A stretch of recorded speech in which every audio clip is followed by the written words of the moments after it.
திரு முஸ்தபா இங்க நிறைய விஷயங்களை பேசினாங்க. அதுல குறிப்பா மாணவர்கள் ஆடியோ ஒன்று ப்ளே பண்ணி காமிச்சாங்க. அந்த ஆடியோல மாணவர்கள் வந்து மிக மோசமாக நடத்தப்பட்டதாக அவங்க அந்த பாதிக்கப்பட்டவங்க பேசுறாங்க. இதுக்கு என்ன காரணம்? ஏன் தமிழக காவல்துறை அந்த மாதிரி நடந்துக்கிறாங்க? கண்டிப்பா அந்த மாணவர்கள் போராட்டம் விளக்கம் கொடுக்குறேன் சார். இதை பத்தி திமுக பேசுறதுக்கு தகுதி இருக்கா? இருக்கு. யாருனாலும் கேள்வி கேட்கலாம். இந்த ஒரு விஷயத்தை வச்சு மத்தவங்க கேள்வி கேட்கறாங்க. யாருனாலும் கேள்வி கேட்கலாம். எல்லாருக்கும் இருக்கு. எல்லாருக்கும் கேள்வி இருக்கு. மாணவர்கள் கடந்த 5 வருஷம் ஆட்சி பதறாதீங்க. அவங்க முடி கடந்த 5 வருஷம் ஆட்சி அதாவது நீங்க கொஞ்சம் உங்க 5 வருஷம் ஆட்சியில எல்லாத்தையும் கொஞ்சம் வச்சீங்க. நான் ஒரே ஒரு கேள்வி கேக்குறேன். இப்ப நீங்க சொல்றபடி இவங்க நான் சொல்றேன்றேன். இல்ல சார் என்ன பேச விடுங்க. நான் என்ன சொல்றேன்னா என்னோட கேள்வியை முடிச்சீங்கன்னா தொடர்ச்சி சேர்த்தே பதில் சொல்லுங்க. நீங்க சொல்றபடி திமுக அந்த மாதிரி மாணவர்கள் நடத்துனாங்க, இல்ல அவங்க கொஞ்சினாங்க, அவங்க சரியா நடத்தல அப்படின்னா சொல்றீங்க இல்லையா? அதனாலதான் அந்த அரசு வேணாம்னு சொல்லி மக்கள் மாற்றத்தை கொண்டு வராங்க. எல்லாம் ஓகே சார், எல்லாம் ஓகே சார். நான் அதைத்தான் செய்வேன். நான் சரி பண்ண மாட்டேன். அதான் சொல்றேன். எல்லாம் ஓகே தான். 3 விரல் அவங்கள பார்க்கணும், யோசிக்கணும். நர்ஸை கொண்டு போய் எங்க கொண்டு போய் இறக்கி விட்டீங்க? இதே வந்து பகுதியில திரும்ப நீங்க அந்த பழைய கதையை பேச விடுங்க சார். ஏன் நீங்க கேக்குறீங்க? நாங்க தேவ தூதர், நாங்க நர்ஸுக்கு பாதுகாப்பு இருக்கோம், டீச்சருக்கு பாதுகாப்பு இருக்கோம், மாணவருக்கு 5 வருஷம் என்ன குளிக்கீங்க? 5 வருஷம் நீங்க தமிழ்நாட்டுல 5 வருஷம் நர்ஸை கொண்டு போய் ரோட்ல இறக்கி விட்டீங்களே. துப்புரா பணியாளர்களை நீங்க பேசுறீங்க ஜனநாயக படத்தை பத்தி. இட்லி கடையை போய் பார்த்து நீங்க வந்து உட்கார்ந்துட்டு உங்களுக்கு வந்து ஸ்கோர் கொடுத்துட்டு இருந்தீங்க. இங்க வந்து துப்புரா பணியாளர்கள் அதே ரிப்பேர் பில்டிங் வாசல்ல காலங்காலமா உட்கார்ந்துருந்தாங்க. அததான் கேக்குறேன். உங்களுக்கு தகுதி கிடையாது பேசுறதுக்கு. அதுக்கு மேல கூட உங்க திமுகக்கு அருகதை கிடையாது. திமுக கேட்கறதுக்கு இதை போடுங்க. நான் அதுக்கு விளக்கம் கொடுக்குறேன். திமுகக்கு நர்ஸை போய் இறக்கி விட்டதுல, தூய்மை பணியாளர்கள் அடிச்சதுல, இங்க வந்து பகுதியின அரசியல குண்டுகட்டா தூக்கிட்டு போனதுல திமுக இப்ப வந்து பாத்தீங்கன்னா பாதிக்கப்படுறாங்க, கஷ்டப்படுறாங்க பேசுறதுக்கு யோகிதை இல்ல, அருகதை இல்ல. திமுக இதை நீங்க பிரமோல வைங்க. திமுகக்கு யோகிதை கிடையாது, அருகதை கிடையாது. இதுல பிரமோலா கிடையாது. இவ்வளவு மோசமான ஆட்சி 5 வருஷம் ஆட்சியை நடத்திட்டு நீங்க பேசுறீங்க இங்க ஆட்சி சார். இப்ப எதுக்கு மாணவர்கள் திமுக அரசை விட்டு வரேன் சார். உங்களுக்கு பிடிக்கலன்னா கட் பண்ணிடுங்க சார். உங்களுக்கு இதை போட பிடிக்கலன்னா கட் பண்ணி எடிட் பண்ணிடுங்க. பேச விடுங்களேன். இன்னும் ஒரு 5 நிமிஷம் கூட போகுது. இந்த மாணவர்களோட போராட்டத்தை கல்வித்துறை அமைச்சர் அவர்கள் வந்து ரொம்ப தெளிவா சொல்லிருக்காரு. இன்னைக்கு வந்து பாத்தீங்கன்னா இந்த டெல்லியில நடக்கக்கூடிய இந்த பிரச்சனை வந்து இன்னைக்கு ஸ்பாட்ல வந்து மாணவர்கள் இந்த உட்கார்றாங்க, ஸ்கூலுக்குள்ள உட்கார்றாங்க, ஒதுக்கப்பட்ட இடத்துல உட்காரல. ஜனநாயக ரீதியா போராட ராகுல் எங்க போறான? ராகுல் போறானா திமுக கையில இருக்கக்கூடிய மோடி கையில இருக்க போலீஸ் தான் கேட்கணும். நீங்க தானே கள்ளக்கூட்டணி வச்சிருக்கீங்க. நீங்க தான் கள்ளக்கூட்டணி வச்சிருக்கீங்க. நீங்க தான் கேட்கணும். எங்க கூட்டணியில இருக்கிற ராகுல் காந்தியை கைது பண்ணாங்கன்னா RSS ஓட கள்ளக்கூட்டணி வச்ச திமுக தான் கேட்கணும். இன்னைக்கு பாஜகவோட கள்ளக்கூட்டணி வச்சிருக்க திமுக தான் கேட்கணும். நீங்க சொல்ல வேண்டியதானே? நீங்க சொல்ல வேண்டியதானே? நீங்க சொல்ல வேண்டியதானே? அந்த இதுக்கு தான் பதில் தேடுறதுக்காக வெயிட் பண்ணிட்டு இருக்கேன். சொல்லுங்க. அவர்கள் ஒதுக்கப்பட்ட இடத்துல ஒதுக்கி ஜனநாயக ரீதியாக ஆர்ப்பாட்டம் பண்ணவங்களை விட்டுட்டாங்க. நீங்க ஸ்கூலுக்குள்ள ஆர்ப்பாட்டம் பண்ணவங்களை வந்து பாத்தீங்கன்னா கைது நடவடிக்கை எடுத்திருக்காங்க. சில இடத்துல வந்து நீங்க சொல்லக்கூடிய சில அசம்பாவிதம் நடந்திருக்கு. இது அவரும் சொல்றாரு. இதை யாரு தூண்டி விடுறாரு? சார் இன்னைக்கு வந்து பாத்தீங்கன்னா தமிழ்நாட்டில் ஏற்கனவே நம்ம போராட்டம், ஜல்லிக்கட்டு போராட்டம் எல்லாம் மாறி இருக்கு. டெல்லியில நடக்குது. நான் கேட்கிறேன் சார், இவ்வளோ நீட்டுக்கு முட்டு கொடுத்து காலரை தூக்கி நெஞ்சு நிமித்த திமுக நாங்க வந்த உடனே நீட்டே ஒழிச்சிருவோம். நீங்களே அலிபாபா விளக்க கையில வச்சிருக்கோம், நாங்க தேய்ச்சி ஒழிச்சிருவோம். நீங்களே என்ன அங்க ஒழிச்சிங்க? நீங்க என்ன கொண்டு வந்தீங்க? மாணவர் அதையும் கேட்பாங்களா இல்லையா? நீங்க என்ன செஞ்சிருக்கணும்? நீங்க அந்த 5 வருஷம் ஆஞ்சிங்களா இல்லையா? நாங்க 5 மாசம் கூட ஆளல. இன்னும் 5 வருஷம் ஆண்டிட்டாங்களா? நீட்டே நாங்க இல்லாம அப்புறப்படுத்தி டிஷ்யூ பேப்பர் மாதிரி தொடச்சி வீசுறோம். நீங்க ஒன்னும் செய்யல. தமிழ்நாட்டு மக்கள் உங்களை தொடச்சி டிஷ்யூ பேப்பர் மாதிரி ஊற்றி காகித தூக்கி குப்பையில போட்டு வச்சிருக்காங்க. இந்த மாணவர்களோட போராட்டத்தை நாங்க நீட்டுக்காக கொள்கைக்கு நீட்டு இருக்கக்கூடாது, நீட்டு மாணவர்களுக்கு இடையூறா இருக்கு சார். பாஜக அரசாங்கம் கொள்கை தானே சார்.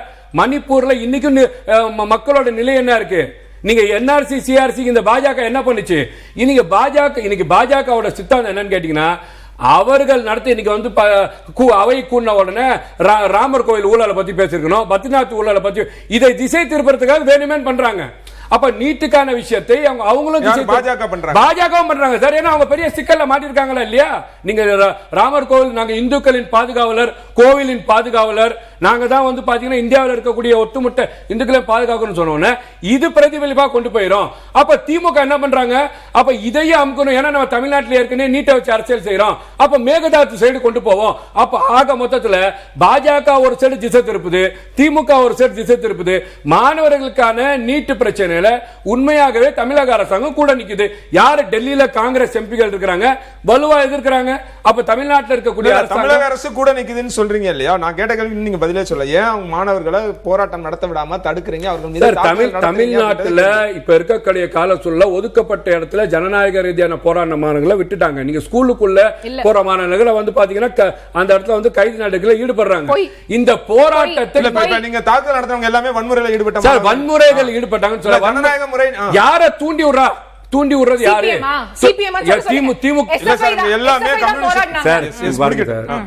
நீங்க வந்து மாணவர் அமைப்புகள் போராடுறாங்க. கூட்டணியில இருக்க உங்க கம்யூனிஸ்ட் பார்ட்டியோட லீடர் திரு சண்முகமே சொல்றாரு காவல்துறை அத்துமீறல்ல ஈடுபடுறாங்க அப்படின்றாரு.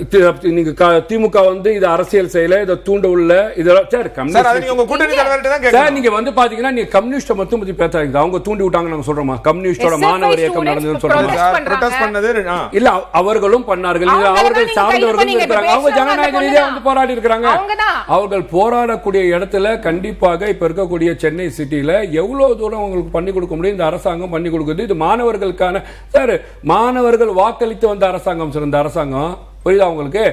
இந்த விஷயத்துல வந்து மாணவர்களுக்கு துணை இருக்கக்கூடிய அரசாங்கம் இந்த அரசாங்கம் இருக்குன்றது மாணவர்கள் புரிஞ்சுக்குவாங்க. ரைட். திரு யாழினி, மாணவர்கள் வாக்களித்து வந்த அரசாங்கம்னு சொன்னார்ல, அதுதான் நானும் சொல்றேன். எந்த மாணவர்கள் உங்களுக்காக வாக்களிச்சாங்களோ அண்ணா யூனிவர்சிட்டி மாணவர்களை அண்ணா யூனிவர்சிட்டில வீட்ல பிரியாணி சாப்பிட்டார்ல அந்த மாணவர்கள் வாக்களித்த புரியுதா உங்களுக்கு?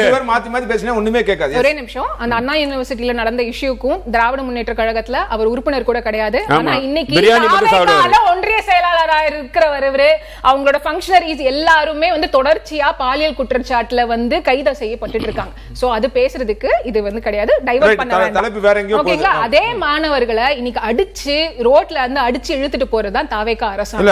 அவங்கள ஏமாத்திட்டு இருக்காங்க. முஸ்தபாவோட கேள்வி என்ன கேக்குறாரு அப்படின்னா, இத பேசுறதுக்கு திமுகவுக்கு என்ன தகுதி இருக்கு? எல்லா தகுதியும் இருக்கு. திமுக ஆட்சியிலே இதே தான் நடக்குது. மாணவர்களை நாங்க என்னைக்குமே இந்த மாதிரி எல்லாம் மோசமா எல்லாம் நடத்தவே கிடையாது.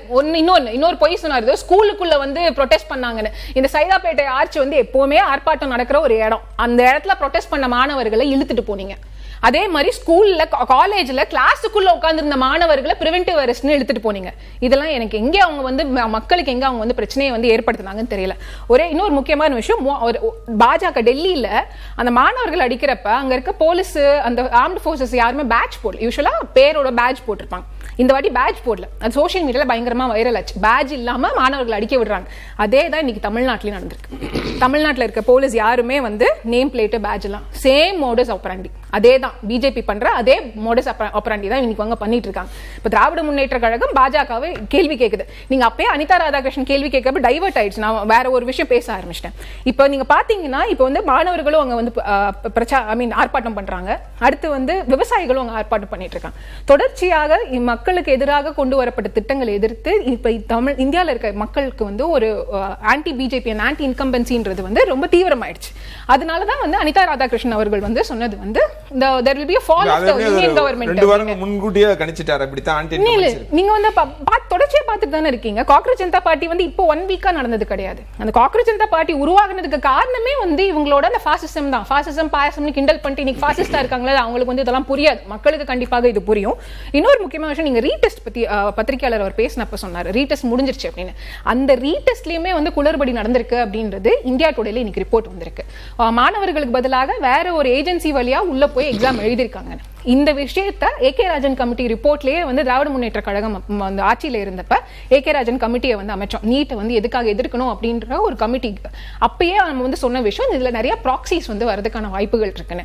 இன்னைக்கு நடந்த ரீடெஸ்ட்லயுமே ப்ராக்சிஸ் வந்திருக்காங்க அப்படின்னு. அப்ப தொடர்ச்சியாக இந்த ஒரு என்ட்ரன்ஸ் எக்ஸாமினேஷன் வந்து மாணவர்கள் குறிப்பா அந்த சோஷியோ எக்கனாமிக் பொருளாதார ரீதியாகவும் சமூக ரீதியாகவும் பின் கொஞ்சம் பேக்வர்டா இருக்கிற மாணவர்களுக்கு வந்து இது ரொம்ப வந்து பாதிப்பை ஏற்படுத்தும் அப்படின்றத வந்து டேட்டா வழியாவே நம்ம வந்து ஏகே ராஜன் ரிப்போர்ட் கமிட்டி வழியாவே நம்ம வந்து சொல்லிட்டோம். இன்னைக்குமே நம்மளோட ஸ்டாண்டு வந்து அதே ஸ்டாண்ட் தான். மாணவர்களுக்காக இன்னைக்குமே போராடி டெல்லியிலயுமே களத்துல நிக்கிறது நாங்க மட்டும்தான்.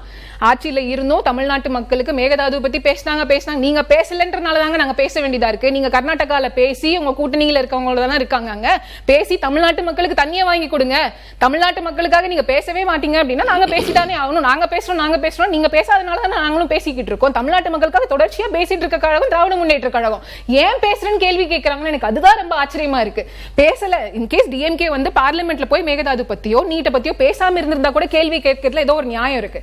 ஆனா ஏன் இவங்க பேசுறாங்கன்ற கேள்வி எழுப்புறது ரொம்ப ஆச்சரியமா இருக்கு. இவங்க தொடர்ச்சியாக பாஜக ஒன்றிய அரசு வந்து ப்ரொடெக்ட் பண்ண ட்ரை பண்ணிக்கிட்டே இருக்காங்க. இவங்க அது என்ன கூட்டணின்னு எனக்கு தெரியாது, கள்ள கூட்டணின்ற வார்த்தை எனக்கு வேணான்றதுனால இவங்கள மாதிரியான வார்த்தைகள் நான் பயன்படுத்த வேணான்றதுனால அந்த ஒரு தொடர்ச்சியா ப்ரொடெக்ஷன் அப்படின்றது நடந்துட்டே இருக்கு. இப்பயுமே பார்த்தோம் அப்படின்னா இங்க மாணவர்கள் போராடுறது தாவேகா அரசு எதிர்த்து போராடல, அங்க ஒன்றிய அரசு எதிர்த்து தான் போராடிட்டு இருக்காங்க. அப்ப ஒன்றிய அரசு எதிர்த்து போராடுற மாணவர்களை நீங்க ஏன் அடிக்கிறீங்க அப்படின்ற கேள்வி வந்து மாணவர்கள் இன்று கூட அமைச்சர் ராஜ்மோகன் செய்தியாளர் சந்திப்புல கூட சொல்றாரு, அறவழியில் மாணவர்கள் போராட்டம் நடத்தினாங்கன்னா அதுக்கு அனுமதி சார். அங்க இருக்க மாணவர்கள் எல்லாரும் உட்கார்ந்து கோஷம் எழுப்பிட்டு இருந்தாங்க சார். வேற என்ன பண்ணாங்க? இவர் ராகுல் காந்தி ஜெனியூனா கேக்குறேன் சார், ராகுல் காந்தி பெர்மிஷன் வாங்காம அங்க போராடினாரு, போலீஸ் பிடிச்சாங்க, அது தப்புன்னு இவங்க கண்டிச்சாங்க, அதை நாங்க ஏத்துக்கிறோம். மாணவர்களும் அதே மாதிரி தானே போராடினாங்க, அது தப்பு. அது அங்க போலீஸ் அவர் கைது பண்றது தப்புனா இங்க மாணவர்களை நீங்க கைது பண்றது தப்பு தானே. மாணவர்கள் அடிச்சு கைது பண்றீங்க, மாணவர்கள் அப்படி என்ன பயப்படுறீங்க மாணவர்களை பார்த்து? எனக்கு புரியலையே. நேத்து மாணவர்கள் இன்னைக்கு இப்ப திராவிட முன்னேற்ற கழகம் இப்ப என்ன பண்ணுதுன்னு கேட்டாங்களே, மாணவரணி போய் நாங்க சப்போர்ட் பண்றோம், நாங்க போய் உட்கார்ந்துருக்காங்க மாணவர்களோட. இவங்களோட மாணவரணி என்ன பண்றாங்க? நாங்க ஆட்சியில இருக்கும் போது நாங்க ஃபீல்ட்ல இறங்கி போராடணும், இவங்க என்ன பண்ணிட்டு இருக்காங்க? தாவேகா என்ன பண்றாங்க? இன்னொரு டிஎம்கே 5 வருஷமா என்ன கிழிச்சிச்சுன்ற மாதிரி ஒரு கேள்வி கேட்டார்ல, ஜந்தர் மந்தர்ல இருக்கிற ஒரு இளைஞர் ஒரு வீடியோ போட்டிருக்காரு, நாங்க திமுக ரொம்ப மிஸ் பண்றோம் அப்படின்ற ஒரு வீடியோ போட்டிருக்காரு. இன்னொரு யங்ஸ்டர் வந்து என்ன போட்டிருக்காருன்னு பார்த்தோம்னா, என் கழக தலைவர் ஸ்டாலின் அவர்களுக்கும் லீடர் ஆஃப் அப்போசிஷன் அண்ணன் உதயநிதி அவர்களையும், நீங்க ஆசைப்பட்ட ஒரு விஷயம் இங்க நடக்குது, பல வருஷமா நீங்க மாணவர்களுக்காக குரல் கொடுத்துட்டு இருந்தீங்க, இப்ப அது வந்து அந்த புரிதல் வந்து இந்தியா முழுக்க வந்து பரவி இன்னைக்கு டெல்லியில வந்து இந்தியா முழுக்க மாணவர்கள் வந்து நீட்டை எதிர்த்து போராடிட்டு இருக்காங்க அப்படின்னு போட்டிருக்காங்க. அப்ப நீட்டை ஒழிக்கிறதுக்காக தமிழ்நாட்டு மாணவர்களுக்காக திராவிட முன்னேற்ற கழகம் என்ன பண்ணியிருக்குன்றது தமிழ்நாட்டு மாணவர்கள் மட்டும் கிடையாது, இந்தியாவில் இருக்க எல்லா மாணவர்களுக்கும் புரியுது. வரலாற்றை மாற்றி எழுதணும், பாஜக மாதிரி ஆர்எஸ்எஸ் மாதிரியே வரலாற்றை மாற்றி எழுதணும் அப்படின்றதுக்காக செயல்பட்டு இருக்கிற தாவேகான்ற கட்சிக்கெல்லாம் அது புரியாது.